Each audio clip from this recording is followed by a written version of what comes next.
Porque a los que antes conoció, también los predestinó para que fuesen hechos conformes a la imagen de su Hijo, para que Él sea el primogénito entre muchos hermanos. Ok, ¿lo leíste hasta 30? No. Lea el Dice, 30. y a los que predestinó, a estos también llamó, y a los que llamó, a estos también justificó, y a los que justificó, a estos también glorificó. Ok. Entonces, lo que tenemos que hacer, ¿se acuerdan del contexto? En el contexto de un pasaje, cuando tú vas a ver el contexto, tienes que, contexto literario, quiere decir que vas a leer antes y vas a leer después del pasaje. El pasaje aquí es Romanos 8, y el contexto literario, entonces vamos a leer desde antes.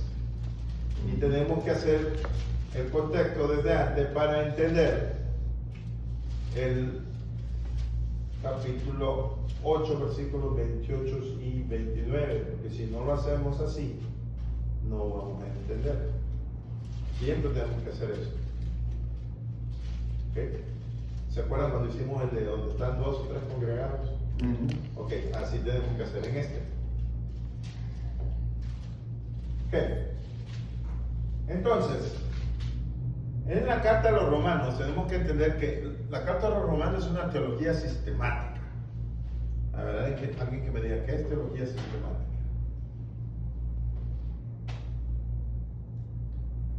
No me acuerdo.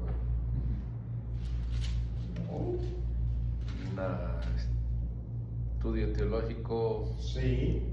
sistematizado, o sea, puesto de diferentes. De diferentes pasajes. Sí. Y lo pones en uno. Creo que sí, sí. Ok, así es. Sistemático quiere decir que agarras varios pasajes y para hacer una teología y lo usas en uno. Eso se llama teología sistemática. Entonces Pablo está usando aquí en Romanos, todo Romanos, la teología sistemática. Lo que está haciendo en Romanos es que habla de una teología sistemática de salvación. No, agarra acá y pum, y lo junta, ¿no? Una cosa que es diferente en Romanos es que todas las cartas de Pablo, él hablaba, se le dice con el estómago. ¿Qué quiere decir? Enojado, discutiendo. Porque si ustedes leen las cartas, pues está enojado, está diciéndole cosas a las demás porque están haciendo algo malo, porque no le entendieron, o como en el caso de Gálatas, porque les predicó y ahora andaban con los judaizantes. Entonces, todas esas cartas las hizo así, enojados. Romanos no. Romanos es más él la hizo, no estaba enojado, más bien estaba preso. Y ahí se tomó el tiempo de hacerlo. Y bien calmado se sentó a hacer esa teología, la teología de la salvación, con Romanos. Entonces Romanos por eso está mejor redactado, mejor hecho que Gálatas, porque Gálatas dice lo mismo, pero como estaba siendo enojado, pues no lleva todo lo que lleva Romanos, aunque Gálatas dice lo mismo. Ahora, recuerden esto, que el griego que decidió usar Pablo, era el griego jurídico, ¿ok? El Ptolomeo, el que usaban los abogados.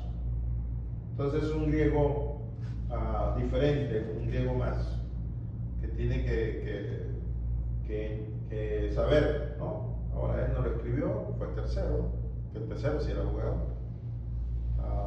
Pero él pues dio la idea de lo que quería, qué es lo que quería, y Tercero lo plasmó a como debe ser, como un abogado lo llevaría en ese tiempo. Por la justificación, ¿no? ¿Vale? Por lo de la justificación, Sí. Como la justicia. Y Sí, todo. tiene que ir primero llevándolo. Porque Pablo le dice, esto es lo que quiero, pero ahora al escribirlo en el griego jurídico hay que usarlo de otra forma y saber cómo plasmarlo desde el principio, porque es un caso. El caso romano es un caso que están presentando en la corte. Y tiene que saber el que está escribiendo, pues tiene que ser abogado, porque él es el que, ¿no? 1, 2, 3, 4. Ahorita está la bronca con la presidenta Sheinbaum, con el abogado de uno de los chapitos. Y le dicen a ella, y yo digo, si es cierto, le están diciendo, pero que usted no, ¿para qué se pone? Usted es abogado. tiene años de experiencia. Usted le dice una palabra y esta te agarra y bum, bum, bum, bum, bum. ¿Y para qué le contesta? Ay, ¿de qué es lo que habla? Ah, no, pues se pone a contestar, allá lo agarró aquel. Pues no le va, obviamente, no es abogado, tú no vas a poder enfrentarte con él si no eres abogado. No, por más que tú hables, él te agarra tu palabra y te la hace, te la desarma. Entonces igual, ¿no? Con Romanos igual. Con Romanos igual. Entonces Pablo le dice, esto es lo que quiero plasmar, la justificación es por la fe y la salvación llega así. Ok, entonces aquí él comienza a dar los puntos del primer capítulo. Entonces Pablo elabora esa teología de la salvación. La pregunta que tenemos que hacernos es ¿cómo lo hizo? Y la carta tiene dos partes bien definidas. Toda la carta tiene dos partes bien definidas. ¿Okay? ¿Por qué estoy haciendo esto? Porque esto nos va a dar el contexto cuando lleguemos al capítulo 8, versículos 29 y 30, que leyó Alfonso. Tenemos que hacer eso, porque si no, llegamos mal, ¿no? Entonces, la primera parte bien definida la primera parte de Romano es la fundamentación doctrinal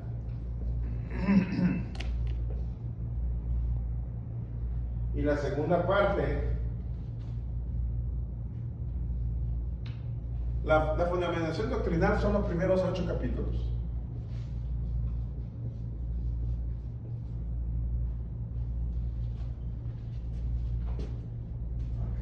Algo azul que tenga.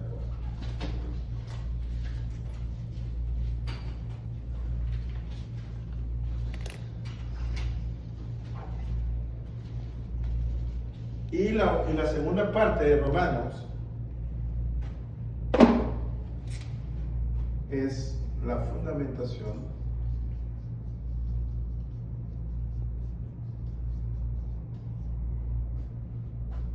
de la ética, que son los capítulos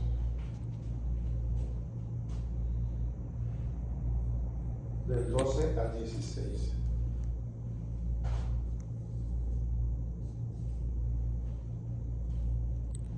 O sea, cómo debe actuar un justificado, cómo debe actuar. Por eso es la ética después. Ahora, usted me dice, bueno, pero ahí le faltan el 9, el 10 y el 11. Ok, les voy a explicar algo que tienen que saber cuando están en Romano, aunque esto no es romano, pero tienen que saber. El capítulo 9, 10 y 11 de Romanos, pues está bien leerlo, está bien, pero no tengo que hacerle caso. ¿Qué quiere decir eso? Que no tengo que hacerle caso. Porque ese es un paréntesis. Es un paréntesis y está hablando sobre los judíos. O sea que eso de ahí es para judíos. El 9, el 10 y el 11. El 9, el 10 y el 11. Entonces, pues yo lo leo y todo, pero no tiene nada que ver conmigo. Entonces, por eso nada más les di fundamentación doctrinal, 8 capítulos. Fundamentación de la ética, del 12 al 16. 9, 10 y 11, pues no, porque eso no es para nosotros.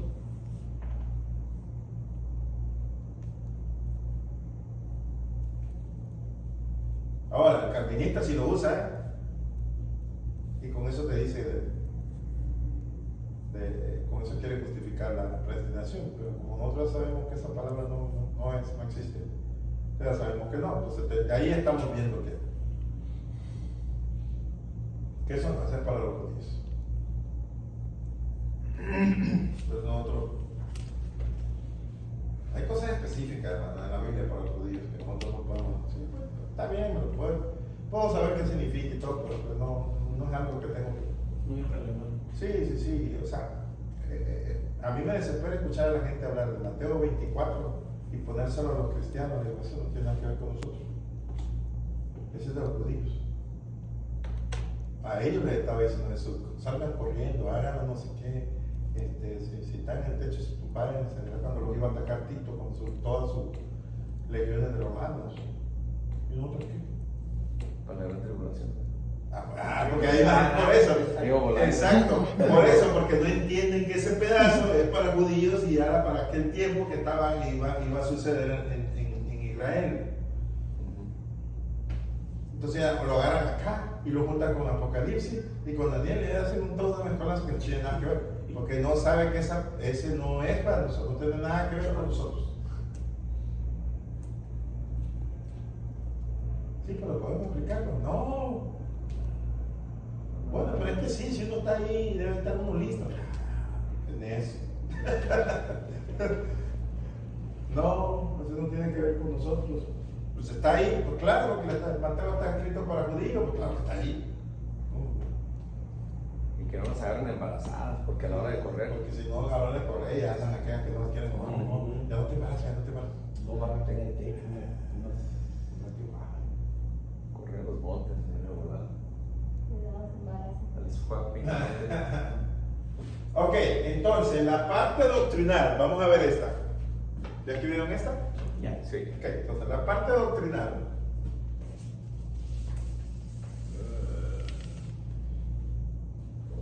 La parte doctrinal está en Romanos 8, del 1 al 18.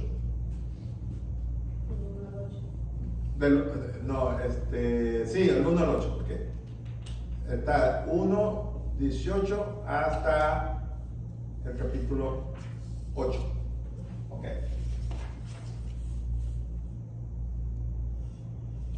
Ok.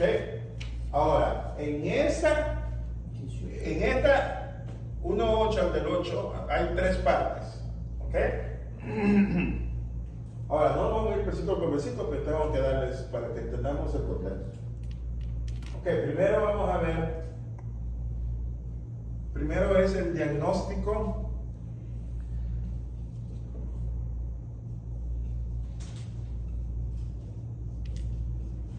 de la enfermedad.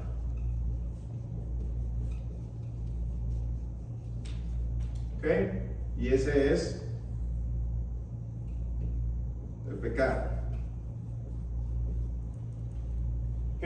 Y ese va del 1.18 al 3.20.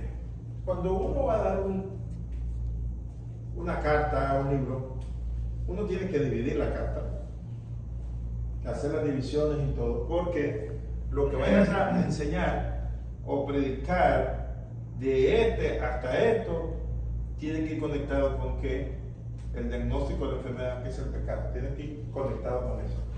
O sea, no son cosas individuales, aunque la gente lo hace individual, pero no son cosas individuales, van conectados desde el 18 hasta el 3.20. Va conectado todo con el diagnóstico de la enfermedad. Entonces, cuando enseñas así, tienes que ir llevando ese tema. Ahora, lo que hace Pablo es que hace un diagnóstico de lo que la humanidad ha heredado. ¿Se acuerdan, no? La caída de Adán y Eva. O sea, hace un diagnóstico, heredaron esto, es lo que hace Pablo. Y Pablo lo que hace es un estudio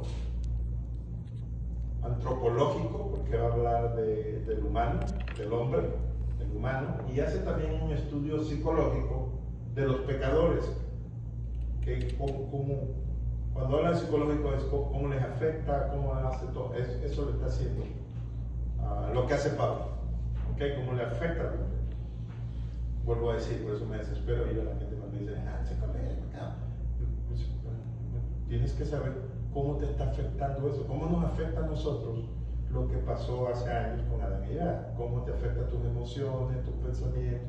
Pues eso es psicología, ¿no? Nada más que nosotros no seguimos, los cristianos no seguimos algunas de las cosas de Sigmund Freud y esas cosas que han tenido unas subideas, pero lo que es el diagnóstico de una persona y del problema que está pasando, los psicólogos son los que pueden hacer ese diagnóstico. No alguien nada más porque lee la Biblia. No. Y si lo estás haciendo porque lees la Biblia, estás haciendo psicología de todas formas. Porque así es el diagnóstico. Entonces, lo bueno es saber cuáles son las cosas en la psicología que no las usamos, pero en otras cosas sí, ¿no? Los diagnósticos y eso, entonces, eso sí. Entonces, Pablo lo que está haciendo es un diagnóstico psicológico de los pecadores. Y lo que hace es que primero distribuye el diagnóstico en 3 grupos de pecadores. ¿Ok? Entonces, el primer grupo de pecadores son los gentiles. ¿Ok? Son los gentiles. El primer grupo de pecadores son los gentiles. Y ese está en el primer capítulo, del 1:18 hasta el versículo 32. Primer grupo de pecadores, los gentiles. Él hace 3 grupos. ¿Ok? Y él le pone gentiles paganos. Ese es el primer grupo. ¿Ok? Entonces,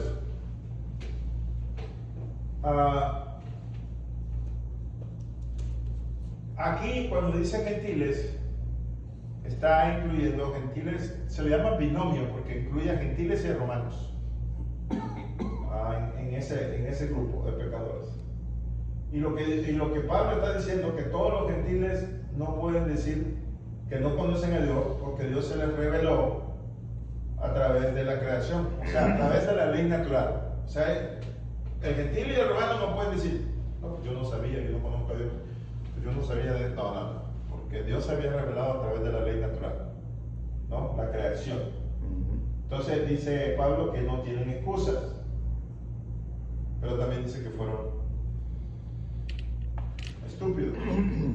No dice tonto, pero tonto es una palabra que no, la verdad no está diciendo lo que dice. Allí en lo que debe decir es estúpidos. ¿Ok? ¿Cuál fue su primer pecado? La idolatría. Comenzaron a ser idólatras, dice, ¿no? Y entonces, y el segundo pecado que hicieron los gentiles y los romanos, la inmoralidad sexual, lesbianismo y homosexualismo. ¿Y cómo llegaron a hacer eso? Porque esa es una consecuencia de la idolatría. ¿Ok? Entonces, este es el primer grupo. El segundo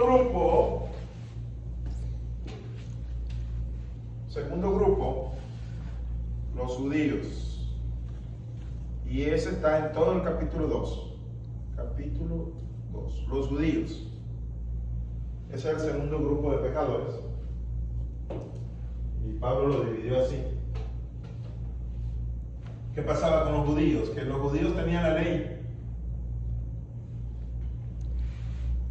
¿Cuál fue su pecado? Su orgullo y su soberbia. Nosotros somos judíos, nosotros tenemos la ley. O sea, el pecado de ellos fue su orgullo y su soberbia. Y también pecaron en ser inconsistentes de vivir la ley. No la vivían. No eran coherentes. Entonces, tampoco tenían excusa porque ellos tenían la ley. Si los gentiles no tenían excusa porque tenían la ley natural, y los judíos no tenían excusa porque tenían la ley. O sea, también ustedes, el diagnóstico es que están pecando. ¿Ok? ¿Hasta ahí vamos bien? ¿Estamos bien? Sí. Ahora, el tercer grupo.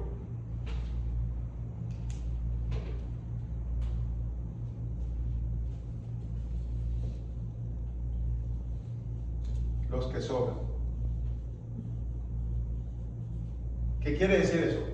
Que puede haber una persona que dice, yo ni soy ni gentil, ni judío, ni romano. Entonces Pablo dice, todos. ¿Ok? Entonces, Pablo habla de esto en Romanos 3. ¿Es Romanos 3? 1, sí. 3, 1 al 20. ¿Se acuerdan cuando dice, porque todos están destruidos de la gloria de Dios? El 3:20, ¿no? todos son pecadores. Entonces, Pablo dice, aquí no hay nadie que se salva, todos son pecadores. ¿Qué dice hermano 3:20? Ya que por la obra de la ley ningún ser humano será justificado delante de él, porque por medio de la ley es el conocimiento del pecado. Entonces habla del pecado de todo el mundo. Ese es el tercer grupo que dice Pablo. Entonces, ¿cuál es la conclusión? ¿Cuál es el diagnóstico? Que el pecado de la humanidad, todos son pecadores. Y todos están fuera de la salvación. Todo. No hay nadie que diga, no, yo, no, dice Pablo. Entonces se llevó todo eso para decir, mira, el diagnóstico de la enfermedad es esto, esto es así por esto, este grupo por esto y este otro grupo por esto. O sea, todos están destituidos, o sea, todos no son salvos. Así empieza hasta el 3:20. Entonces va la segunda parte. ¿Describido de acá? Va la segunda parte. Y esa es el remedio.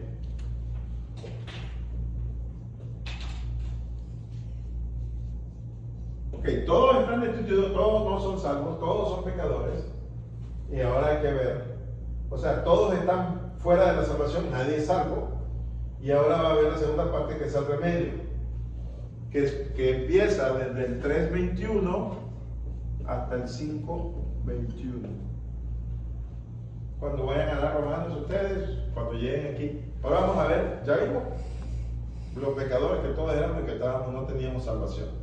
Ahora, ¿cuál es el remedio para eso? Pum, comenzamos acá. Y ahora vamos a estar viendo en estos próximos viernes, sería aquí, ¿no? Vamos a ver esto. Y ya, comienza.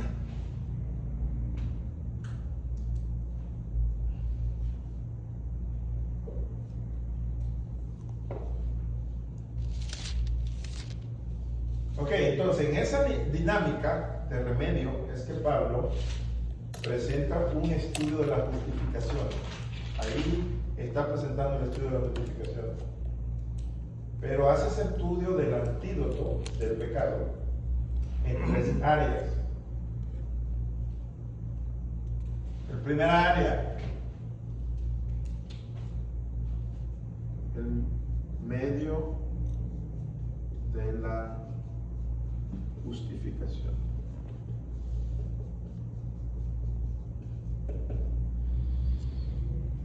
El medio de la justificación. Esa va en Romanos 3:21 al 31. Vamos a poner acá.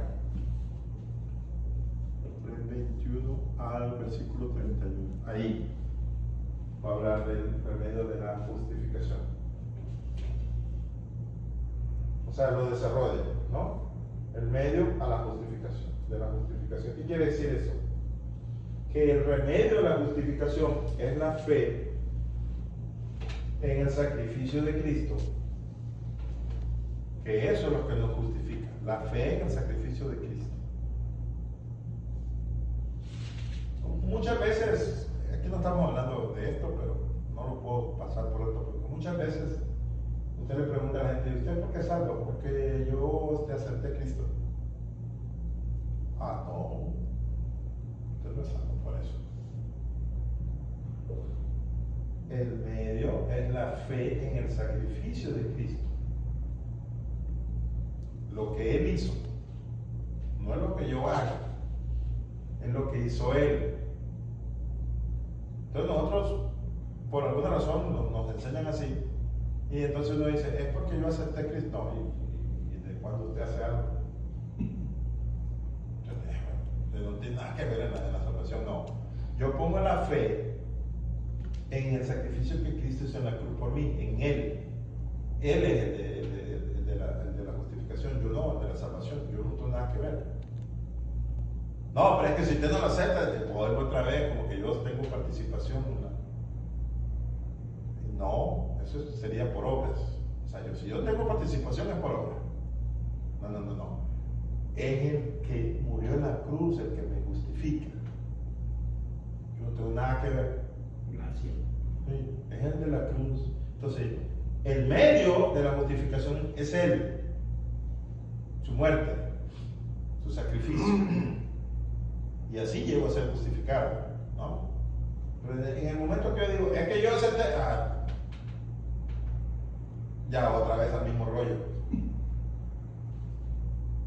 Pero pues que no tengo que aceptar. Debe de poner su fe en el sacrificio que hizo Jesucristo en la cruz. Ese es lo que debe de hacer. En el momento que yo digo que yo no soy salvo porque yo lo acepté, entonces ahí ya está mal. Porque ahí ya es por obras. ¿Sí me explico? Es Él. ¿Por qué eres salvo tú? Porque Cristo murió por mí en la cruz. Sacrificó su vida ahí en la cruz y derramó su sangre en la cruz. Ya cambió. Como dijo Sugel Michelin, entonces sí es por obras, la de Cristo. La de Cristo. Sí, así lo dijo y todos se quedan. Sí, La de por Cristo. obras, pero la de Él. Sí, pero la de él, bueno, entonces. Sí, es que la de Él. Pues sí, la de Él. ¿Yo qué? Sí. Pero nosotros decimos eso, ¿no? Que como yo lo acepté, como que tú pusiste algo. No, tú no pusiste nada. Nada. Pero sí tiene que ver tu fe, tiene que ser puesta en el que murió por ti y derramó su sangre. Entonces esa es la respuesta. ¿Por qué eres salvo? Porque Cristo murió por mí en la cruz. Derramó su sangre por mí. Esa es la respuesta. No. Pero si meto, dicen en Nicaragua, meto yo mi cuchara, ya. No, pues entonces no eres salvo, sorry. Ayude poquito. Sí, ayudé, que sea 5%. No, tú no ayudas en nada, ayuda. En nadita, cero. Entonces,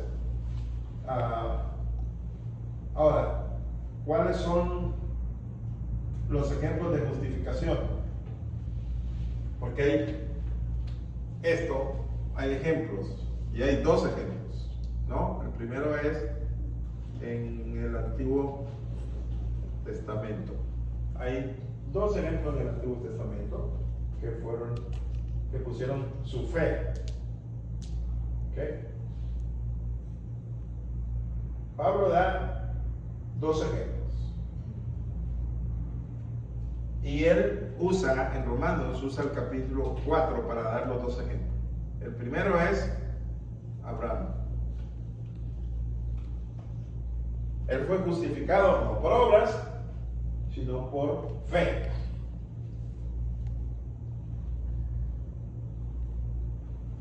¿Qué obras está hablando? Las obras de la ley. Por eso fueron justificadas.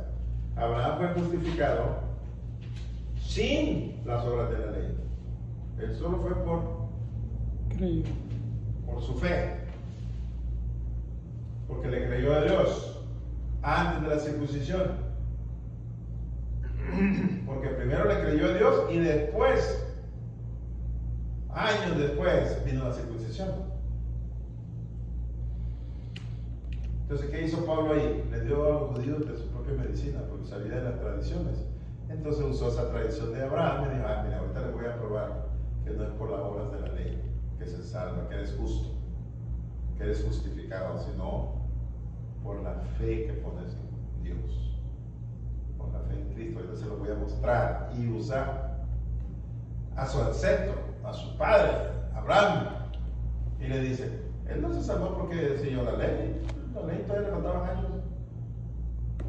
Él no se salvó porque es circuncidado, como ustedes dicen, no, él se salvó porque le creyó a Dios. Sí, las obras de la ley. Eso es bonito darlo, se enoja mucha gente cuando lo doy, pero sí es bonito darlo. Que si las obras de la ley, y nosotros estamos acostumbrados a que me salvo por las obras de la ley. Cuando digo nosotros, las iglesias, ¿no? Especialmente nosotros los pentecostales estamos acostumbrados a que nos salvamos porque seguimos la ley.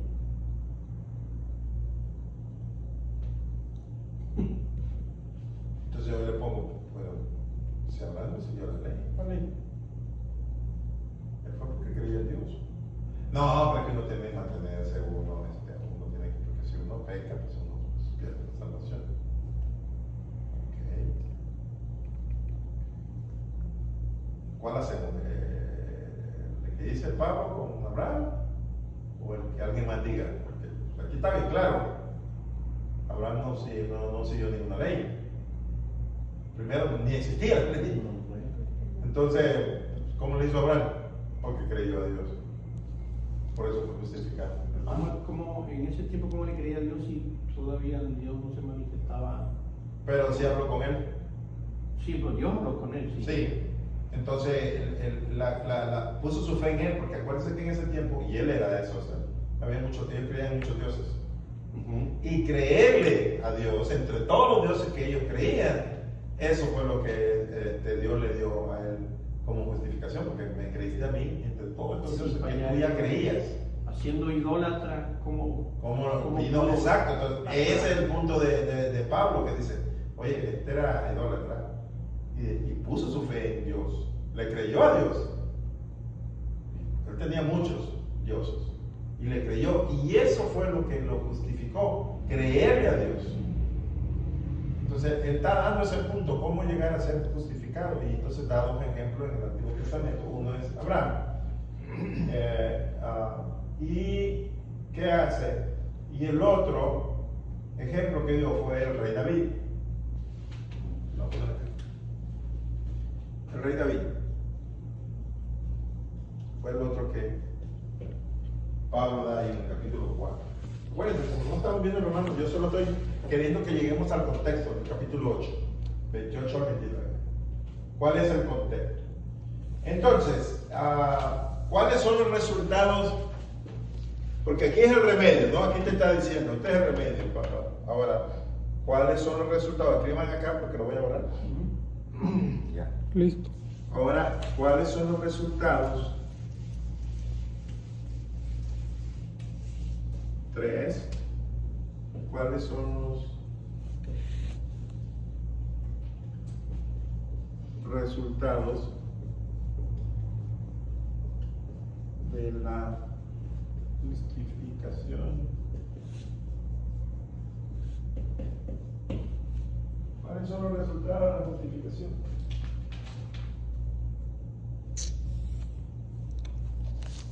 Para Pablo, y esta está en el capítulo 5, del 1 al 21. Para Pablo, la justificación debe de servir de algo. Y entonces hay 3 resultados, dice Pablo. El primer resultado, mantener el gozo.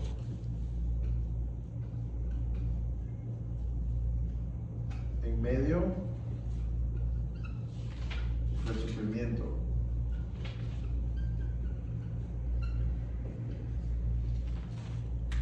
Mantener el gozo en medio del sufrimiento. 2.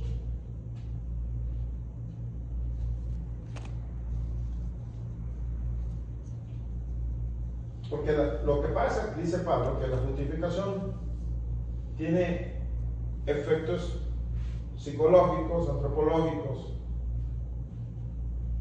que te hace sentir feliz en momentos duros.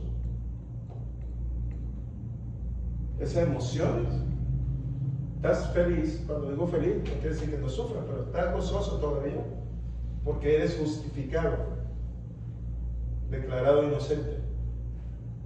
Entonces tú, en los sufrimientos, dices que todavía tienes gozo. El segundo resultado de la justificación es la gracia.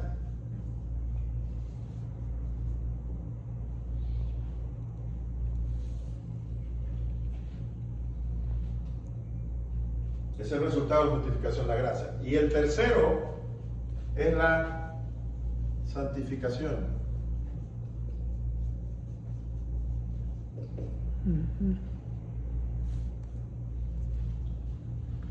Acuérdense, estamos haciendo un contexto para llegar al capítulo 8, versículos 29 y 30, que es el pasaje que queremos ver qué es lo que dice ahí. Entonces tenemos que irnos desde atrás, buscando el contexto.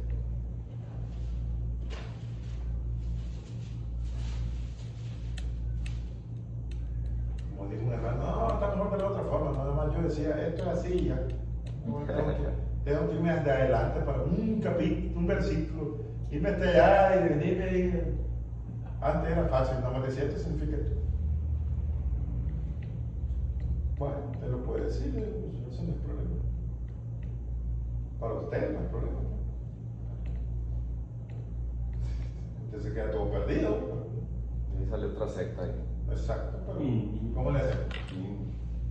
Entonces, la santificación es uno de los resultados de la justificación.